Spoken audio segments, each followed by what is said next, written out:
ತಾರತಮ್ಯವನ್ನು ಚಿಂತನೆ ಮಾಡುವುದಕ್ಕೆ ಹೇಳ್ತಾನೆ. ಎಲ್ಲರೂ ಸಮಾನರು ಅಂತ ತಿಳಿಯಬಾರದು. ಎಲ್ಲರಲ್ಲಿ ಅಂತರ್ಯಾಮಿಯಾದಂತಹ ಭಗವಂತ ಅತ್ಯಂತ ಅಭಿನ್ನನಾಗಿ, ನಿರ್ದೋಷನಾಗಿ, ಗುಣಪರಿಪೂರ್ಣನಾಗಿ, ಸತ್ವರಜಸ್ತಮೋ ಗುಣಗಳಿಂದ ದೂರನಾಗಿ, ಏಕಪ್ರಕಾರನಾಗಿದ್ದಾನೆ. ಎರಡು ಮಾತಿಲ್ಲ. ಆದರೆ ಆ ಭಗವಂತನ ಅಧಿಷ್ಠಾನಗಳಲ್ಲಿ ಮಾತ್ರ ತಾರತಮ್ಯ ಇದೆ. ಮಣ್ಣು ಬೇರೆ, ಕಲ್ಲು ಬೇರೆ, ವಜ್ರ ಬೇರೆ, ಮಣಿ ಬೇರೆ, ಕಬ್ಬಿಣ ಬೇರೆ, ಬಂಗಾರ ಬೇರೆ, ತಾರತಮ್ಯ ಇದೆ. ಭಗವಂತ ಎಲ್ಲಿ ತನ್ನ ಶಕ್ತಿಯ ಅಭಿವ್ಯಕ್ತಿಯನ್ನು ವಿಶೇಷವಾಗಿ ಮಾಡ್ತಾನೋ ಆ ವಸ್ತು ದೊಡ್ಡದು ಅಂತಾಗತ್ತೆ. ದೇವರು ಸಮಾನನಾದರೂ ಎಲ್ಲಿ ತನ್ನ ಅಭಿವ್ಯಕ್ತಿಯನ್ನು ದೇವರು ವಿಶೇಷವಾಗಿ ಮಾಡೋದಿಲ್ಲ, ಅದು ಚಿಕ್ಕ ವಸ್ತು ಅಂತಾಗತ್ತೆ. ಯತ್ರ ವಿಷ್ಣುರ್ಗುಣಾಧಿಕ್ಯಂ ದರ್ಶಯೇದ್ ವಸ್ತು ತದ್ವರಂ. ಐತರೆಯ ಭಾಷ್ಯದಲ್ಲಿ ಶ್ರೀಮದ್ ಆಚಾರ್ಯರು ಹೇಳ್ತಾರೆ, ತನ್ನ ಗುಣಾಧಿಕ್ಯವನ್ನು ದೇವರು ತೋರಿಸಿದರೆ ಅದು ದೊಡ್ಡದು. ಹಾಗೆ ಚೇತನರಲ್ಲಿ ಜಡಕ್ಕಿಂತಲೂ ಚೇತನ ಉತ್ತಮ. ಚೇತನದಲ್ಲಿಯೂ ಕೂಡ ಸ್ಥಾವರ ಚೇತನಗಳಿವೆ, ತೃಣಜೀವಗಳು, ವೃಕ್ಷಗಳು, ಅವೆಲ್ಲ ಜೀವನೆ. ಆ ವೃಕ್ಷ ಜೀವಗಳಿಗಿಂತಲೂ ಜಂಗಮ ಜೀವಗಳು ಶ್ರೇಷ್ಠ. ಜಂಗಮ ಜೀವಗಳಲ್ಲಿಯೂ ಕೂಡ ಮಾನವರು ಶ್ರೇಷ್ಠ. ಮಾನವರಲ್ಲಿಯೂ ವಿಪ್ರರು ಶ್ರೇಷ್ಠ. ವಿಪ್ರರಲ್ಲಿಯೂ ವಿಶೇಷವಾಗಿ ಕೇವಲ ಶ್ರವಣದಿಂದ ಭಗವಂತನ ತತ್ವವನ್ನು ತಿಳಿದವರಿಗಿಂತಲೂ, ಅರ್ಥಾತ್ ಶ್ರವಣ ಅಂದರೆ ಉಪದೇಶ ಮಾತ್ರ, ಶಾಸ್ತ್ರಗಳ ಅಧ್ಯಯನ ರೂಪವಾದ ಶ್ರವಣ ಅಲ್ಲ. ಶಾಸ್ತ್ರಗಳ ಅಧ್ಯಯನ ಮಾಡಿ ಈ ವಾಕ್ಯಕ್ಕೆ ಹೀಗರ್ಥ ಅಂತ ಹೇಳಿ ಧೈರ್ಯದಿಂದ ಭಗವತ್ ತತ್ವವನ್ನು ತಿಳಿಸುವಂತಹ ಜ್ಞಾನಿಗಳಿದ್ದಾರಲ್ಲ, ಅವರಿನ್ನೂ ಉತ್ತಮ. ಅವರು ಯಾರು? ಋಷಿಗಳು.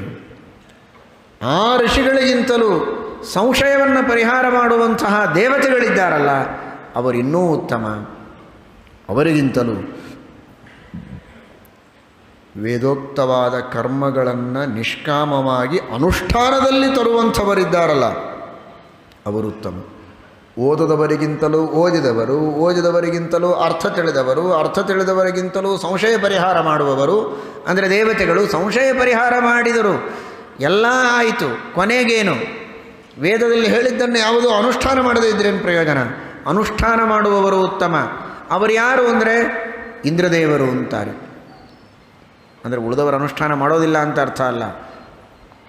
ಎಲ್ಲರಿಗಿಂತಲೂ ವಿಶೇಷವಾಗಿ ಅನುಷ್ಠಾನ ಮಾಡುವವರು ಇಂದ್ರದೇವರು. ಯಾಕೆ ಅಂದರೆ ಅರ್ಧಮೇವ ಮುನಯಃ ಅಂತ, ಸರಿಯಾಗಿ ವೇದೋಕ್ತವಾದ ಕರ್ಮಗಳನ್ನು 50% ನಮಗೆ ಮಾಡಲಿಕ್ಕಾಗೋದಿಲ್ಲ ಅಂತ ಬಿಟ್ಟವರು ಮುನಿಗಳು.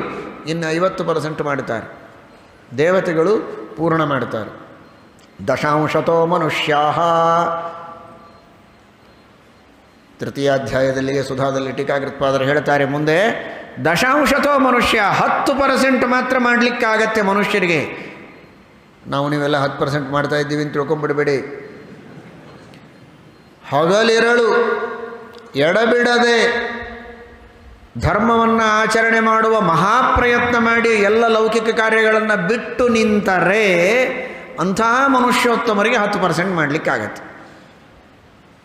ನಾವು ನೀವು ಎಷ್ಟು ಮಾಡ್ತಾ ಇದ್ದೀವಿ ಅಂತ ಹೇಳಲಿಕ್ಕಾಗೋದಿಲ್ಲ, ಲೆಕ್ಕ ಕೊಡಲಿಕ್ಕಾಗೋದಿಲ್ಲ ಅವರಿಗೆ. ಅದಕ್ಕಾಗಿ ಇನ್ನೊಮ್ಮೆ ಗಣಿತ ಕಲಿಬೇಕು ಅವರು, ನಮ್ಮ ಲೆಕ್ಕ ತೆಗಿಬೇಕು ಅಂದರೆ. ಅವ್ರ ಗಣಿತದೊಳಗೆ ಇದಕ್ಕೆ ಹೆಸರಿಲ್ಲ.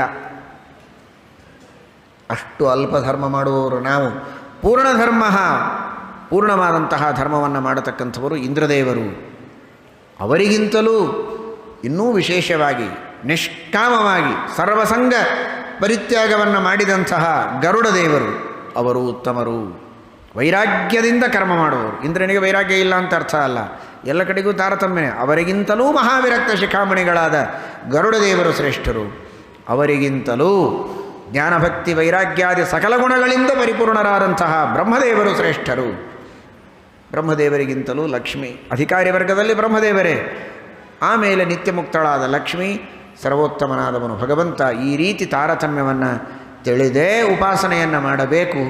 ಎಲ್ಲರೂ ಸಮಾನರು ಅಂತ ತಿಳಿಯಬಾರದು ಅಂತ ಕಪಿಲನಾಮಕ ಪರಮಾತ್ಮ ಹೇಳ್ತಾನೆ. ಅದಲ್ಲ